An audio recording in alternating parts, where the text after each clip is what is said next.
Hi, friends. I am back to read a few more chapters of Stef Soto, Taco Queen by Jennifer Torres. So the last time we read, it turns out only one of the three proposed rules and regulations for taco trucks were passed by City Council. And the best part was Stef got to speak in front of all these people at the meeting, and it was aired on television. So that was amazing and definitely good news. However, we still don't know what's happening with Stef trying to get Viviana Vega to come to the school dance, if she's actually going to try to do that or tell everyone the truth, or maybe both. So let's find out. Chapter 29. We had been out so late the night before that Mommy and Poppy let me sleep in the next morning. Mommy drops me off at school with a note excusing my tardiness, and after checking in at the office, I walk down the long, empty hallway to Miss Barlow's classroom, pausing at the door. There's no way anyone would have seen me on public access last night, right? But if anyone saw the meeting, they don't mention it. No one looks up from their reading as I slide quietly into my seat. Stef, would you mind coming up and seeing me for just a second? It's Miss Barlow. She'll want to know why I didn't get to class on time. I'm really sorry, I start to say. It's just, we were out really late and she puts a hand up to stop me. I know why you were out late. I always watch the city council meetings on TV. Oh no, she's not going to make a big deal of this. Is she? Don't worry. I'm not going to make a big deal of this, she says. I just wanted to tell you that you should be proud. You're quite persuasive when you speak from your gut. That gives me an idea. I have to wait until lunchtime to tell Arthur and Amanda. When she hears it, Amanda wrinkles her nose. That's your big idea? I know it's not much, but for some reason, I think it might work. I decide to write a letter to Viviana Vega. I'll show her how much art means to us. I'll tell her how much we need her help. You know, from the gut, I say as I finish explaining. Viviana's an artist too. I think she'll get it. I guess it could work, Amanda says. She looks doubtful. But where are you going to send it? She didn't write her address on that $50 bill, did she? Good point. I bang my head against the lunch table. Relax, drama queen, Arthur says. You can send it to her record label. Her record label? The company that puts out her music, he says. You write the letter, I'll find the address. Arthur comes through, and the next morning, he passes me a scrap of paper. His handwriting is scratchy and scribbly, but I can make out the address. You did it, I say, a little too loudly. Miss Barlow looks at us suspiciously over the top of her yogurt cup. This is perfect. I could hug Arthur and almost do, but just as I'm about to throw my arms around his neck, he slips his headphones and his hood over his ears again.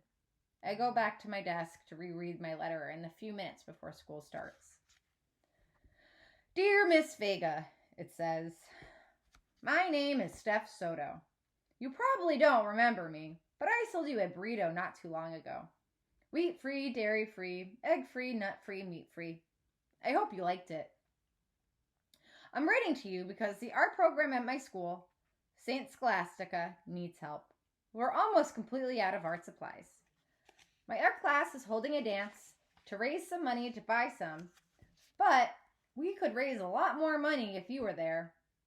I'm not always very good at explaining how I feel or what I think, but art helps me find my voice. As a singer, I'm sure you'll understand. I stop and think before adding one more line. If you come, I'll make sure my Poppy has a dozen of those special burritos just for you. Sincerely, Stef Soto.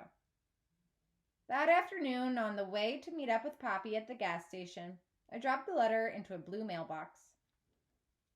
Please, please, please, please, please let this work, I whisper as the letter falls.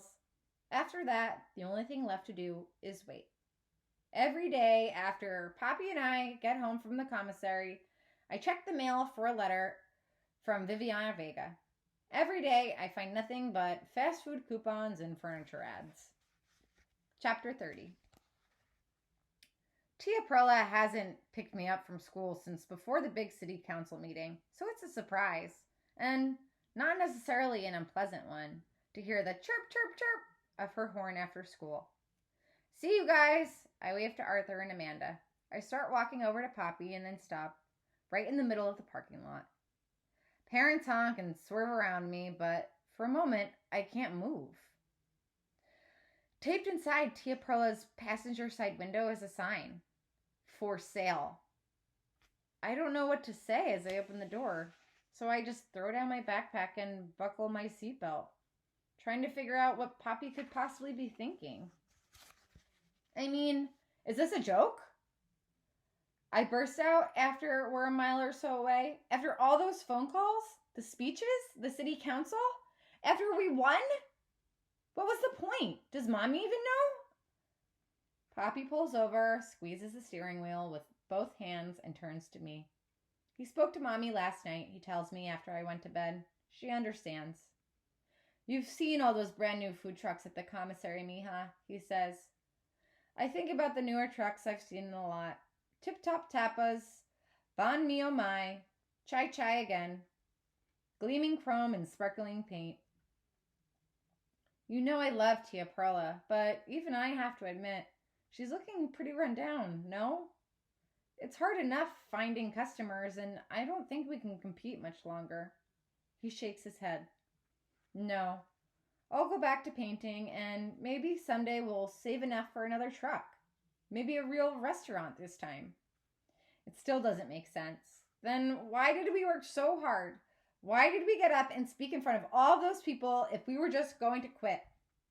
For months, I've been wishing Tia Perla would just roll out of my life, but now that it's happening, I want to slam on the brakes. We did it, Poppy says simply, because our compadres needed us. He glances in the rearview mirror and then steers us back onto the road. Now, how about the night off? Susie's? Poppy talks nonstop through dinner.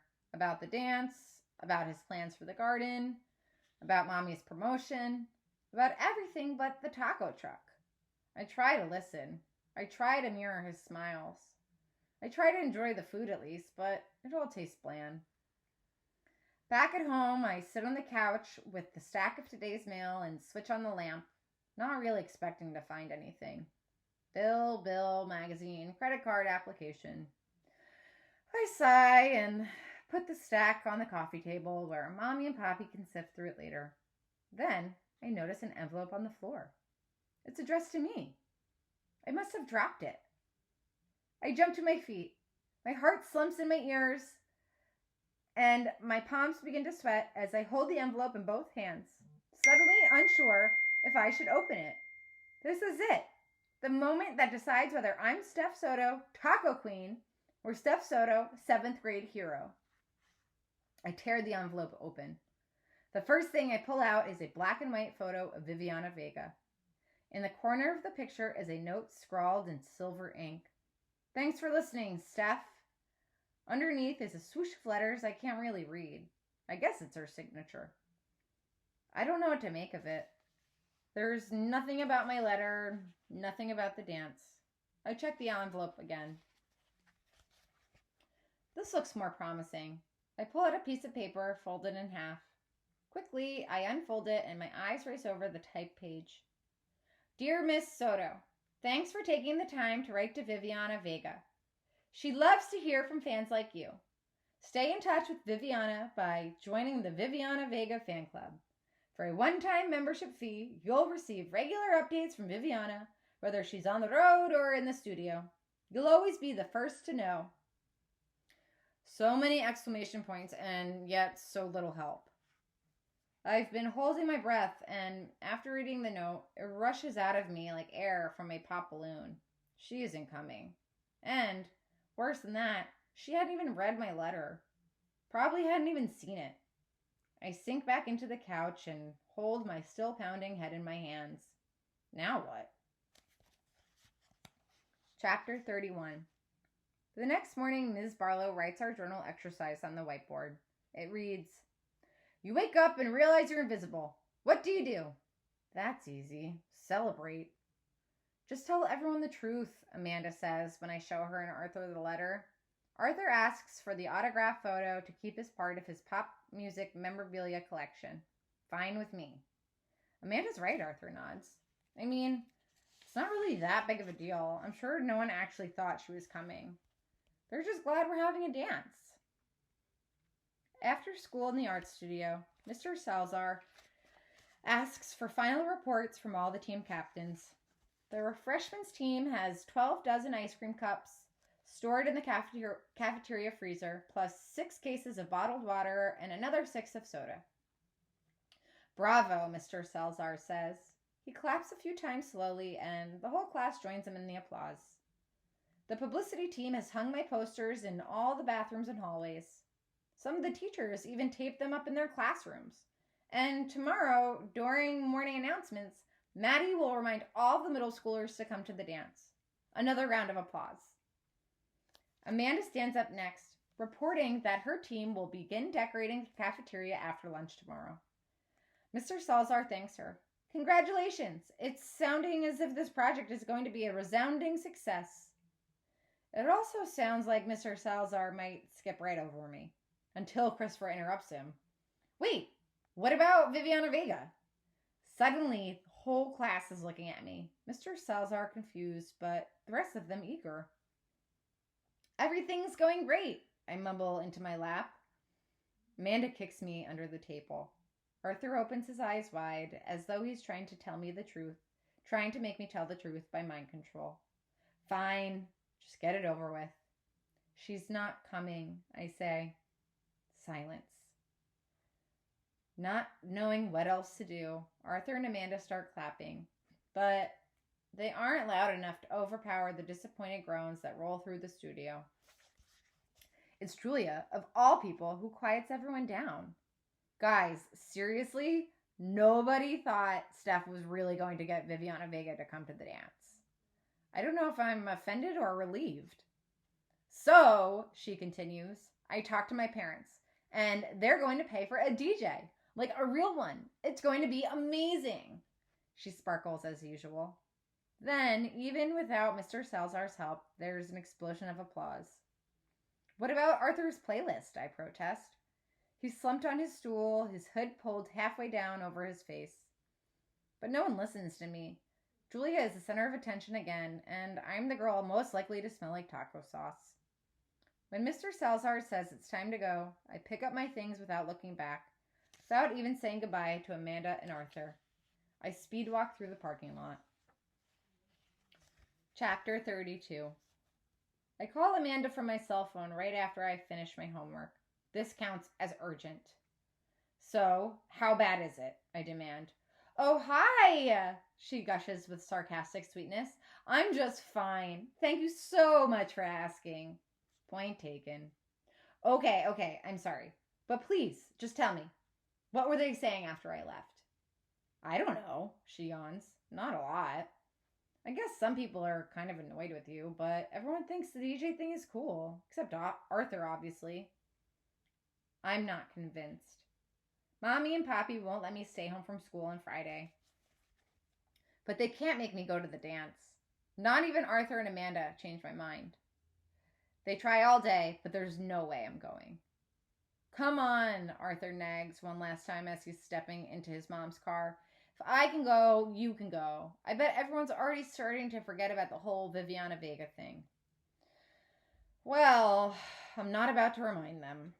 I find Tia Perla waiting for me in her old spot at the far end of the parking lot, maybe for the last time, I think.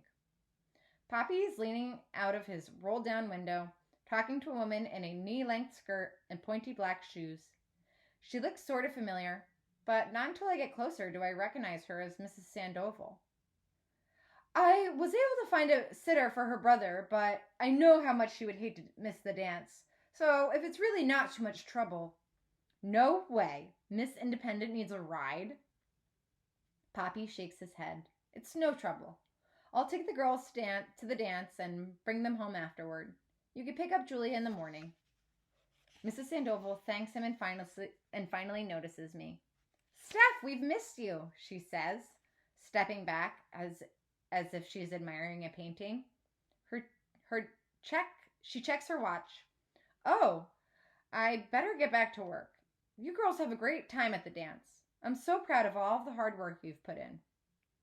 After she's out of earshot, I remind Poppy that I'm not going to the dance. You don't have to go, he says, but it looks like we're taking Julia. Neither of us knows quite what to do next. Do I go back and get her? Do we honk? Luckily, Mrs. Sandoval has thought on that. I pick her out of the crowd that's still milling in front of our school building. She straightens Julia's cardigan and looks like she's explaining something to her.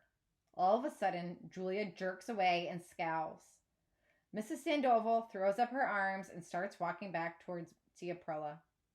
A few seconds later, Julia throws her head back and follows. When they get to the truck, Mrs. Sandoval gives Poppy a you-know-how-they-are smile. Then she kisses Julia on the forehead and practically shoves her inside. Have fun! Be polite! Julia slams the door. She senses me trying to catch her eye and looks away, studying her fingernails like she just realized they're diamond encrusted. None of us says a word on the ride home. Once, at a red light, Poppy starts tapping nervously on the steering wheel until I nudge him to quit.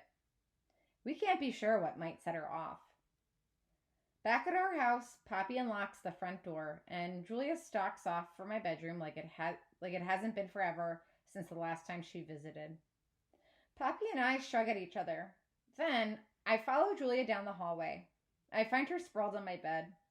She puts her hands over her face and stops me before I could say anything.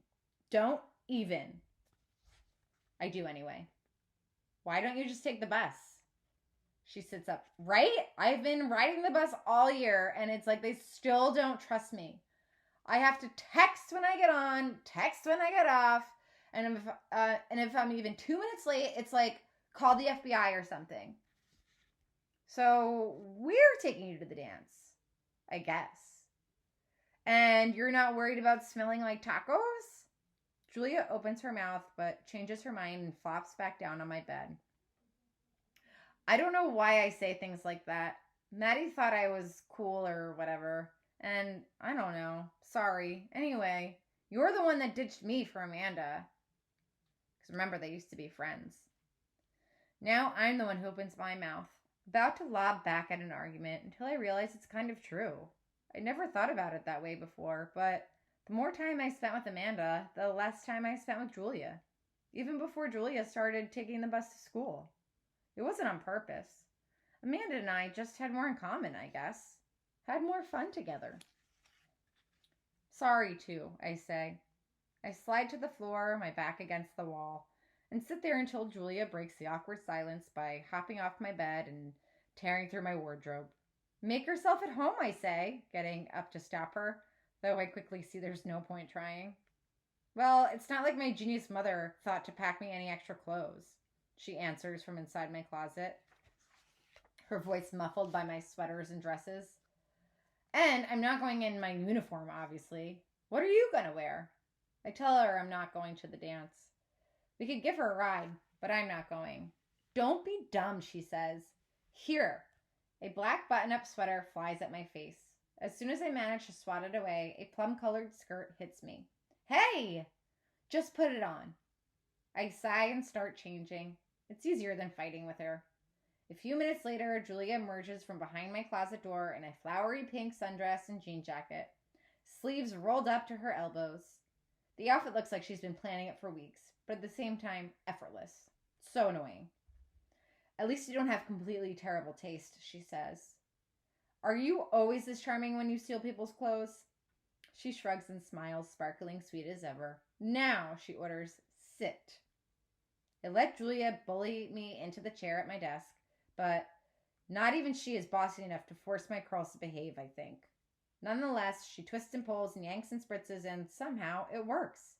Mommy would be thrilled. And that is the end of chapter 32.